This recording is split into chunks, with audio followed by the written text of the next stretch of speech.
नमस्कार सभी को। आज के इस वीडियो में हम अपने पेशेंट्स की हेयर ट्रांसप्लांट जर्नीज दिखाने वाले हैं। शुरू करते हैं हमारे पहले पेशेंट राहुल कुमार से। आइए उनकी जर्नी उन्हीं की जुबानी सुनते हैं।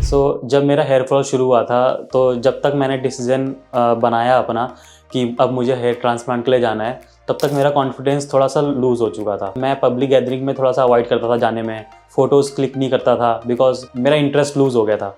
फिर जब मैंने अपना हेयर ट्रांसप्लांट का डिसीज़न लिया, हेयर ट्रांसप्लांट करवाया, उसके 1 मंथ बाद जब मुझे अब रिजल्ट्स दिखना शुरू हुए तो मेरे को अपने अंदर थोड़ा सा कॉन्फिडेंस बूस्ट लगा। मेरी जो जितनी भी लाइफ है वो नॉर्मल लाइफ चल रही है। मैं अपने जॉब्स कर रहा हूँ, मैं अपने पर्सनल लाइफ में जो भी एक्टिविटी कर रहा हूँ वो कर रहा हूँ। और रही बात मेरे हेल्थ पे कोई भी इम्पैक्ट नहीं पड़ा। मैं अपनी रेगुलर एक्सरसाइज कर रहा हूँ, अपनी डाइट ले रहा हूँ, जितना हो सकता है मैं उतना प्रोटीन इंटेक ले रहा हूँ ताकि मेरे हेयर ग्रोथ जो है वो अच्छे रहे। Hi everyone, my name is Rahul. मैं देहरादून से आया हूँ और आज मेरी सर्जरी को 3 महीने कंप्लीट हो चुके हैं और आज मैं अपने 3rd PRP सेशंस के लिए आया हूँ KST क्लिनिक हरिद्वार। तो मेरे अभी ऑपरेशन को 3 मंथ्स कंप्लीट हो चुके हैं। तो इस 3 मंथ्स में जो भी मेरे रिजल्ट्स हैं वो आपके सामने हैं। तो अभी मैं अपने रिजल्ट से सेटिस्फाइड हूँ। मेरे जो ट्रांसप्लांट एरिया है उसमें हेयर ग्रोथ मुझे दिख रही है और अभी मेरा शेडिंग पीरियड भी चल रहा है, तो इसलिए वो आपको प्रॉपर रिजल्ट्स अभी दिखने में थोड़ा और टाइम लगेगा। तो अभी मैं मान के चल रहा हूँ कि 6 मंथ तक मुझे अभी अच्छे रिजल्ट्स मिलने के लिए मुझे वेट करना पड़ेगा। और रही बात मेरी जर्नी की, तो मुझे इस दौरान कोई भी प्रॉब्लम नहीं हुई। मेरे को मेरी जो जितनी भी लाइफ है वो नॉर्मल लाइफ चल रही है। मैं अपने जॉब्स कर रहा हूँ, मैं अपने पर्सनल लाइफ में जो भी एक्टिविटी कर रहा हूँ वो कर रहा हूँ। और रही बात मेरे हेल्थ पे कोई भी इम्पैक्ट नहीं पड़ा। मैं अपनी रेगुलर एक्सरसाइज कर रहा हूँ, अपनी डाइट ले रहा हूँ और जितना हो सकता है मैं उतना प्रोटीन इंटेक ले रहा हूँ ताकि मेरे हेयर ग्रोथ जो है वो अच्छे रहे। और टाइमली मैं अपनी मेडिसिन्स ले रहा हूँ और बाकी कोई भी प्रॉब्लम होती है तो QST है, मैं उनसे कंसल्ट कर लेता हूँ। तो अभी तक मेरी यही जर्नी रही है। जब मेरा हेयर फॉल शुरू हुआ था तो जब तक मैंने डिसीजन बनाया अपना कि अब मुझे हेयर ट्रांसप्लांट के लिए जाना है, तब तक मेरा कॉन्फिडेंस थोड़ा सा लूज़ हो चुका था। तो मैं पब्लिक गैदरिंग में थोड़ा सा अवॉइड करता था जाने में, फ़ोटोज़ क्लिक नहीं करता था बिकॉज़ मेरे को लगता था कि मेरा इंटरेस्ट लूज़ हो गया था। फिर जब मैंने अपना हेयर ट्रांसप्लांट का डिसीज़न लिया, हेयर ट्रांसप्लांट करवाया, उसके 1 मंथ बाद जब मुझे अब रिजल्ट्स दिखना शुरू हुए तो मेरे को अपने अंदर थोड़ा सा कॉन्फिडेंस बूस्ट लगा। फिर अब जैसे मेरे 3 महीने कंप्लीट हो चुके हैं तो अब सामने वाला जो इंसान कोई मिलता है मेरे फैमिली या फ्रेंड्स में से, जो सामने से बोलते हैं कि अब तो तुम्हारे रिजल्ट्स आ रहे हैं, कि तुमने कुछ कराया क्या। जबकि अभी मैंने किसी को नहीं बताया, लेकिन लोग ऑब्जर्व करना शुरू कर दिए हैं। तो अब उससे मेरे को एक अच्छा फीलिंग भी आती है और अपना मेरा कॉन्फिडेंस बूस्ट होता है। और अब जैसे मैं पब्लिकली भी अपीयर होने में मुझे कोई ऐसा कॉन्फिडेंस लूज़ नहीं होता मेरा। तो ये एक मेरा बेसिक डिफरेंस मुझे दिखा, जो कि मेरे को बहुत अच्छा अंदर से अच्छा महसूस हो रहा है। जब मैंने फर्स्ट टाइम यहाँ पे आया था तो मेरी जो कंडीशन थी वो कंडीशन ये थी कि मेरे टेम्पलेट्स अपने लगवाने थे और मेरा जो फ्रंट एरिया है इसमें थोड़ी सी थिकनेस की प्रॉब्लम थी, थिकनेस थोड़ी कम हो गई थी। और मेरा जो ये इधर फ्रंट वाला एरिया है ऊपर टॉप वाला, इसमें भी मेरी डेंसिटी थोड़ी कम हो गई थी और क्राउन एरिया में डेंसिटी बहुत ज़्यादा कम हो गई थी। तो ये मेरी कंडीशन थी जब मैंने शुरुआत में अपने फ़ोटो सेशन करा के जब मैंने कंसल्ट किया डॉक्टर को, तो डॉक्टर ने मुझे बताया कि 4100 ग्राफ्ट आपकी नीड है। फिर तब उन्होंने मेरा ये हेयर लाइन स्ट्रक्चर किया, ये टेम्पलेट्स यहाँ लगाया, यहाँ फ्रंट में मेरा रूट्स लगाए हैं, यहाँ डेंसिटी बढ़ाई है और क्राउन एरिया में लगाया है। तो जैसे कि आप मेरे प्रीवियस फ़ोटोज़ में देख सकते हैं कि आपको क्लियरली डिफरेंस पता चल जाएगा कि मेरी पहले कंडीशन क्या थी और अभी की कंडीशन क्या है। और आने वाले जितने भी मेरे सेशंस रहेंगे और जैसे भी ग्रोथ रहेगी मैं आपके साथ शेयर करता रहूँगा। तो बात करते हैं PRP सेशंस की। तो PRP सेशंस बेसिकली आपको एक सपोर्ट देने के लिए होता है, जो आपके एग्जिस्टिंग हेयर हो गए और जो आपके जो न्यू रूट्स हो गए उनको स्ट्रेंथन करने के लिए PRP सेशंस होते हैं। इसमें क्या होता है, इस प्रोसेस में पहले आपको आपका ब्लड लिया जाता है, उस ब्लड से आपका प्लाज्मा रिमूव किया जाता है, फिर उस प्लाज्मा को यूज़ किया जाता है आपको सेशंस में, ट्रीटमेंट में। तो उसमें आपको एक टाइप का हेड मसाज मिलती है। हेड मसाज में छोटी छोटी नीडल्स होती हैं, उसके थ्रू आपके स्काल्प में प्लाज्मा इंजेक्ट किया जाता है। तो ये पूरा प्रोसेस हार्डली 10 मिनट का होता है। 10 भी मैं बहुत ज़्यादा बोल रहा हूँ, उससे पहले आपका कंप्लीट हो जाएगा। और रही पेन की बात, बस वो जब इंजेक्ट करते हैं तभी थोड़ा बहुत पेन होता है, वो बेयरेबल होता है, उससे आपको कोई डरने की कोई ज़रूरत नहीं है। और रही बात प्रोसेस की, बहुत स्मूथ प्रोसेस है और जो स्टाफ है वो भी बहुत सपोर्टिव है। तो ये रही PRP। और PRP की इंपॉर्टेंस आपको तब पता चलेगी जब आप रिजल्ट्स में अपने एक अच्छा रिजल्ट ग्रोथ देखेंगे अपने हेयर्स की। तो ये रही मेरी अब तक की जर्नी, और सबसे अच्छी पॉइंट ये है कि अभी मेरा शेडिंग पीरियड चल रहा है, तब भी आपको इतनी ग्रोथ दिख रही है। अब जो भी मेरी ग्रोथ होगी वो इसके आगे बेटर ही होगी, और डेंसिटी मेरी बालों की और क्वालिटी मेरी बालों की बहुत अच्छी होगी, और उसके जो मेरे रिजल्ट्स हैं मैं आपके साथ शेयर करता रहूँगा। तो ये अब तक की मेरी जर्नी थी क्यूएसटी के साथ, जो कि मुझे एकदम सेटिस्फेक्शन लेवल मेरा कंप्लीट हो चुका है। और मुझे ये जो हेयर ट्रांसप्लांट का जो प्रोसेस है, लोगों के मिथ होते हैं कि हेयर ट्रांसप्लांट से कितने साइड इफ़ेक्ट्स होते हैं, और इससे वन टाइम आपने करा लिया तो फिर बार बार इसमें आपको अपनी मनी, अपने एफर्ट्स डालने पड़ेंगे। बट ये सब मिथ है। आपको अगर कोई भी टाइप की कन्फ्यूज़न है या फिर मिथ है, प्लीज़ मेरे बोलने पे आप एक बार कंसल्ट करिए डॉक्टर को। और बाकी ये एकदम सेफ़ प्रोसेस है, और जो कि आप मेरा रिजल्ट्स आप देख ही रहे हैं, मेरी जर्नी आप देख ही रहे हैं, और बाकी मेरे जितने भी आगे ग्रोथ होंगे मैं आपके साथ शेयर करता रहूँगा। So thank you everyone for joining me in this journey. Thank you.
अब बढ़ते हैं हमारे अगले पेशेंट गौरव की तरफ। आइए उनकी जर्नी के बारे में जानते हैं।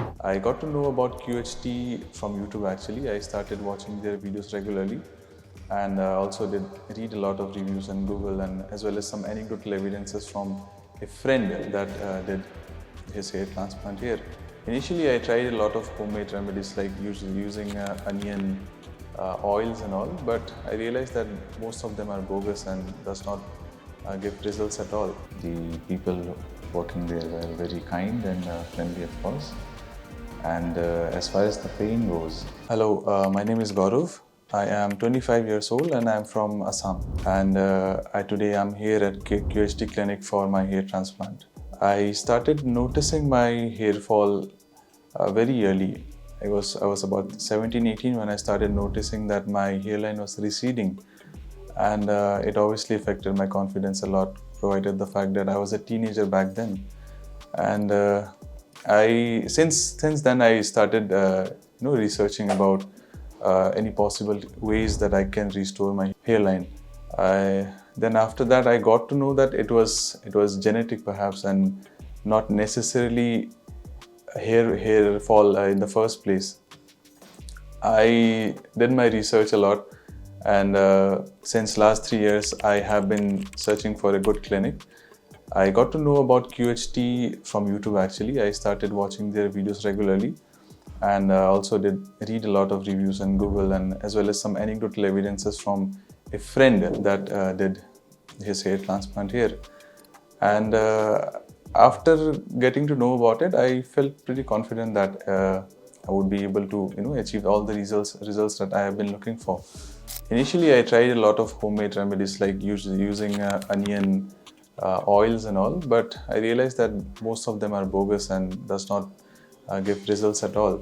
I wasted a lot of time doing that and realized that it's of no use. That's why I gave up on them. I decided to wait till the perfect time. so that I can get the hair transplant in the first place. I stopped using the oils and all the homemade remedies because it was not fruitful. I did not get any results, and it was affecting my confidence as well. I mean, losing hair at such a young age is not the very ideal thing for a young man. And I choose to opt for a hair transplant because it was a full stop solution for everything, because I know it's a result driven operation, and it's pretty safe. It's like, especially when you're doing it from a skilled clinic, it's safe, it's permanent in fact. So that's why I thought that instead of doing all these homemade remedies, I wait and come for a hair transplant when I'm ready. And obviously losing hair is not very good. You lose your confidence, your face looks slightly older because it loses the structure without the hairline. And I believe getting my hairline back would be very, very nice for my confidence. It would boost my confidence, as well as obviously would make me look younger. When I first told my mother about me wishing to have a hair transplant, initially she was clueless, because it's obviously a very a new procedure for people of that generation. So she was naturally very scared, and she did not really want me to go through it. But then I made her understand that it's a very natural and very safe procedure, especially when done under skilled hands. So it took some time to convince her, but after some time she also got to know that yes, this is okay. We can actually go forward to it, because it would ultimately benefit my own son. So yeah, that's how I convinced her, and she's okay with it now. I did used to watch a lot of YouTube videos from different clinics, and initially I was planning to go for a different clinic, but then I changed my mind because I felt that the reviews were not up to mark. That's the reason why I changed my mind, and I started looking for some other clinics. I also did some research and due diligence in my hometown, but I could not find the answers that I was seeking from the doctors. That's why I thought to delay and take my time to actually research about all the clinics, because it's obviously once in a lifetime procedure and I don't want to mess it up. So after that, I stumbled upon QHT, and I felt confident in their skill set. I got to know about QHT via YouTube itself. I was surfing for good hair transplant clinics, and I happened to stumble upon this channel, and I started watching them regularly because they had a huge volume of videos, and the results were good actually. I was inclined to it. The patients who did their hair transplant, they had good hairlines and the density was good. So I was drawn to them, and I read the reviews as well on Google, and it was good. That is the reason why I thought that QHT would be a nice choice. It's also affordable, it's not very expensive. Obviously, you don't have to look for a budget when doing a once in a lifetime operation, but still, people are from different economical backgrounds, and they have all the plans necessary for people of such caliber. Initially, I contacted QHT via WhatsApp, and upon me contacting them, they asked me for my WhatsApp photos to determine the level of baldness I have. So I sent them the photos, and then they did their due diligence and told me a ballpark number of grafts that I would require. I was told that I would require 2,500 grafts, which I felt was fair enough. And I talked to them like 6-7 months ago from today, and they have been very consistent with their communication. Whenever I text them to ask for any queries, they have been consistently responsive, and that's a good sign actually, because it gives mental satisfaction, and at peace. The patients are at peace because they are getting the response they want. My expectations from QHT are fairly simple. I just want a natural looking hairline that fits my face structure. I don't want it to be very prominent. I want it to match my age. I would also really appreciate a very dense frontal area, because obviously you don't want a sparse looking hairline, because what's the point of a hair transplant? And yeah, that's my expectation. I want a nice hairline, probably a little bit of temple work as well, because it would provide structure to my face, and that's about it. Since I have been planning it since last 3 years, I am not. I wouldn't say I'm very nervous. Obviously, before surgery, you are a little shaken because it's very new territory for you. But I wouldn't say I'm nervous. I am pretty confident. I'm actually looking forward to the results that I would get. Very happy about it. I am looking forward to it. So this is the brief timeline of what I have went through since my hair fall started and how I tried to battle it, but I lost ultimately. And so far, this is the only thing I want to share. I am looking forward to the operation, and I will share all the necessary details and all my opinions after I'm done with the surgery. Till then, please keep watching QHT and do subscribe. Hello again. I'm just done with my surgery just now, about half an hour ago. And about 2,500 grafts were placed. This is what my hairline looks like at the moment, and this is my donor area. As you can see, the hairline looks pretty good, and I'm looking forward to the results. The whole procedure took about 2 days. Yesterday was the slitting part, and today the main surgery happened. And it took about 10 hours to complete the whole surgery. I came here at about 8 o'clock, and now it's about to be 6:30, so more or less 10 hours. And the surgery experience was good. The doctors were very receptive, and they answered all my queries. The people working there were very kind and friendly, of course. And as far as the pain goes, I did not really feel any pain apart from when the anesthesia was being injected and towards the last part of the surgery as anesthesia was wearing off. That's the only time I felt a little discomfort. Apart from that, it is a very painless surgery. In fact, I even slept for a few hours. So it's a really pain-free. So don't be intimidated in case you are planning for it. Yeah, apart from that, it was a good experience, and so far so good. The next time I visit QHT, you will be able to see my results whenever I come here for the PRP session. And I hope you are looking forward to it too, as well as I am. Thank you very much.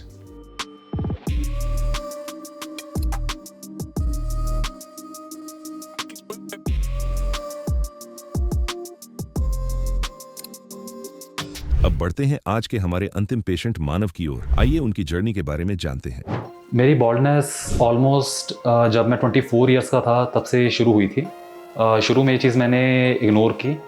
थोड़े बहुत बाल जैसे बरसातों में झड़ते हैं तो मैंने उस चीज़ को इग्नोर किया, लेकिन धीरे धीरे करके वो काफ़ी ज़्यादा होने लग पड़ी और एक टाइम के ऊपर मेरी हेयर लाइन काफ़ी पीछे चली गई थी और मेरे अलावा बाकी सारे जने भी नोटिस करने लग पड़े थे कि बाल झड़ रहे हैं काफ़ी।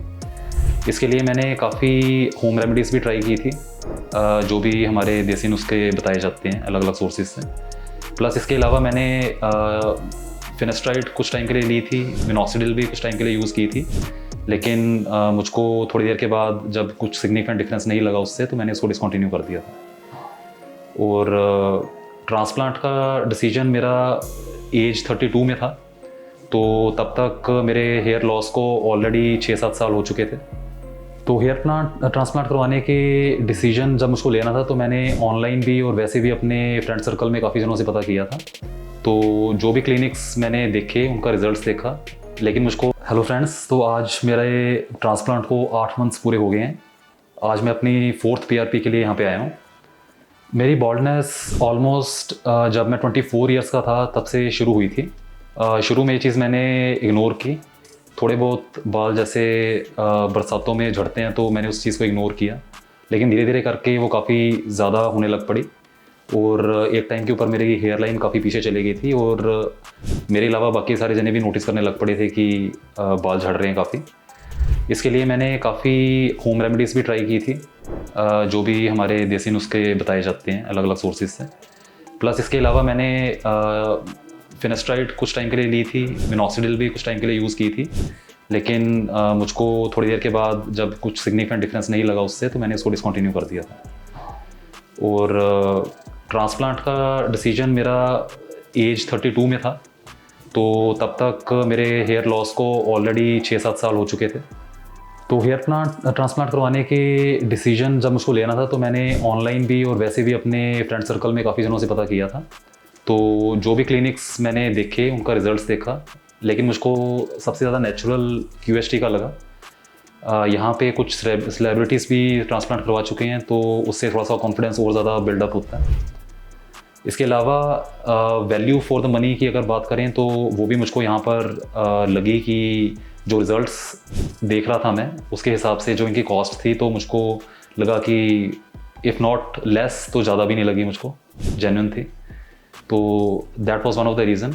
अनदर रीज़न वाज कि मैंने डॉक्टर्स की क्वालिफिकेशन भी देखी थी यहाँ पे, जो पेशेंट्स का फीडबैक था वो भी देखा था।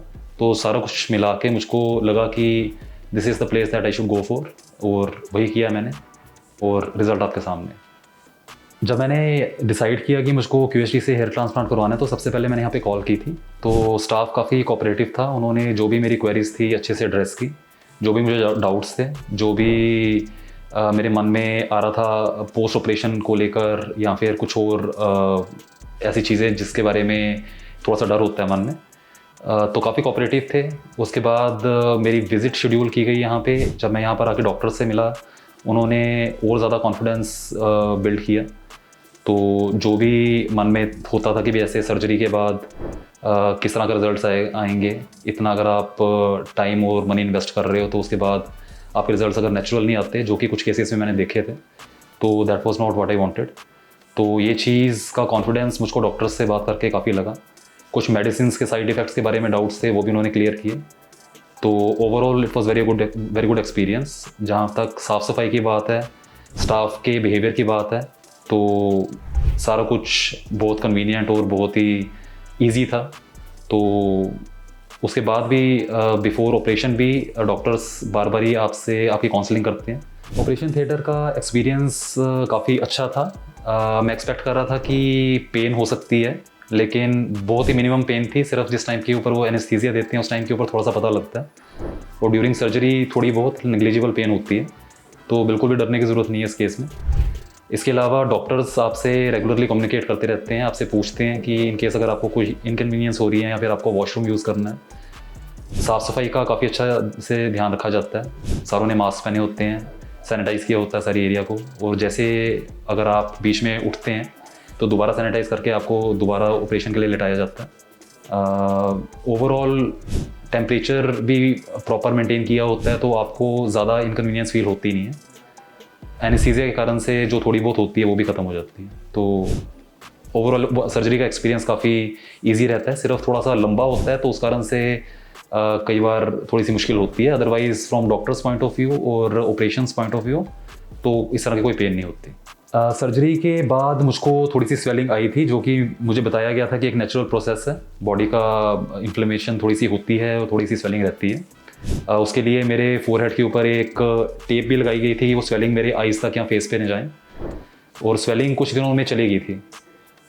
इसके बाद मुझको प्रॉपरली एक्सप्लेन किया गया था मुझको हेड वॉश किस तरह से करना है, मॉइस्चर मेंटेन रखना है। मुझको साथ में सेलाइन सोल्यूशन भी दिया गया था जो रेगुलरली मुझको स्प्रे करना होता था।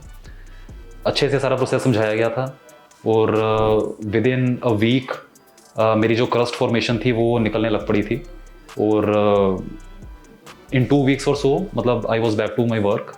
तो कोई ऐसी दिक्कत नहीं हुई। As far as shedding phase is concerned, so I was told beforehand कि आपके बाल झड़ेंगे, जो कि अगेन एक नॉर्मल प्रोसेस है जो एक ट्रांसप्लांट शॉक फॉलिकल्स को लगता है। इसके बारे में मुझको उन्होंने पहले बताया था। तो सेम चीज़ मेरे शेडिंग होनी शुरू हो गई थी, जो कि टाइमलाइन मुझे दी गई थी उसी हिसाब से। शेडिंग के दौरान मेरे फोरहेड से जस्ट ऊपर यहाँ पर एक पैच भी बन गया था। That was one of the thing that I was concerned कि बाकी सारी जगह पे ट्रांसप्लांट जो है वो फॉलिकल्स हैं और यहाँ पर फॉलिकल्स चले गए, लेकिन डॉक्टर ने मुझको एश्योर किया कि वहाँ पर कुछ ही टाइम में दोबारा आ जाएंगे। तो ये एक नॉर्मल सी बात है, इस तरह से कई बार हो जाता है, और वैसे ही हुआ। उसके बाद वो जो पैच था वो धीरे धीरे करके फिल होने लग पड़ा टाइम के साथ, और मेरी ग्रोथ जो है वो अच्छी होने लग पड़ी। इसके साथ साथ मेडिकेशन के बारे में जो मुझको बताया गया था मैंने वो प्रॉपरली फॉलो किया उसका, और अल्टीमेटली कुछ टाइम के बाद मुझको कॉन्फिडेंस आ गया कि मेरा ट्रांसप्लांट जो है वो सक्सेसफुल है, और अब इस टाइम के ऊपर रिज़ल्ट आपके सामने। तो मुझे अपने रिज़ल्ट से काफ़ी सेटिस्फेक्शन है। जैसा कि मैं इससे पहले कुछ वीडियोज़ और सोर्सेज देखकर यहाँ पर ट्रांसप्लांट करवाने आया था, तो काफ़ी नेचुरल रिज़ल्ट दिखता था। तो मैं अपने आप को फॉर्चुनेट समझता हूँ कि मेरा भी रिज़ल्ट काफ़ी नेचुरल आया है और कोई भी देखकर मुझको बता नहीं पाता कि मैंने ट्रांसप्लांट करवाया है। जैसे कि आप देख सकते हैं, मेरे क्राउन एरिया में ट्रांसप्लांट हुआ था। तो जो हेयर लाइन है बहुत ही अच्छी डॉक्टर ने बनाई है, जैसे मेरी नेचुरल पहले हुआ करती थी उसी तरह की है। और कुछ ग्राफ्ट्स मेरे क्राउन एरिया में लगे थे जो कि डिटेक्ट करना मुझे नहीं लगता किसी की नॉर्मल के लिए पॉसिबल, इसको ना पता हो कि ट्रांसप्लांट करवाया। तो मैं अपने रिज़ल्ट से काफ़ी खुश हूँ। तो QHT में ट्रांसप्लांट करवाने का डिसीजन मैंने काफ़ी स्टडी करने के बाद लिया था। इनके रिज़ल्ट्स मैंने यूट्यूब के ऊपर भी और इनके डॉक्टर्स के बारे में मैंने ऑनलाइन सर्च किया था। तो मुझे अपने इस डिसीजन के ऊपर कोई भी रिग्रेट नहीं है। मुझे लगता है कि मैंने जो बेस्ट ऑप्शंस अवेलेबल थे मेरे, उसमें से मैंने बेस्ट चूज़ किया था और मेरे रिज़ल्ट्स भी उसके हिसाब से आए हैं। तो I am very happy with my results and no regrets for my decision. मेरे जैसे और भी जिनको इस तरह के हेयर फॉल की प्रॉब्लम है, तो I would suggest in case you can afford, so you can definitely go for hair transplant. बहुत ही कन्वीनियंट प्रोसेस है। थोड़ी बहुत इनकन्वीनियंस जो होती है दैट इज़ वर्थ टेकिंग, तो कोई इस तरह की बात नहीं है। डॉक्टर्स क्वालिफाइड हैं, अगर आपके कोई भी डाउट्स हैं तो आप उनसे क्लैरिफाई कर सकते हैं। तो मैं अपने पर्सनल एक्सपीरियंस से ये बात कह सकता हूँ कि मुझको कोई ज़्यादा इनकन्वीनियंस नहीं हुई, और जितनी भी हुई एज ए टोल्ड कि दैट वाज वर्थ। तो उसके बाद जो रिजल्ट्स आए हैं मैं उससे काफ़ी खुश हूँ। तो अगर कोई भी ट्रांसप्लांट करवाने के लिए सोच रहा है तो QHT can be a good option. Thank you QHT इतने अच्छे रिजल्ट्स के लिए।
हेलो फ्रेंड्स, अगर आपने अभी तक हमारे चैनल को सब्सक्राइब नहीं किया है तो प्लीज़ इस वीडियो को लाइक कीजिए, शेयर कीजिए और हमारे चैनल को सब्सक्राइब कीजिए। और ध्यान रहे बेल आइकन दबाना ना भूलें, जिससे हमारे हर वीडियो का अपडेट आपको समय समय पर मिलता रहेगा।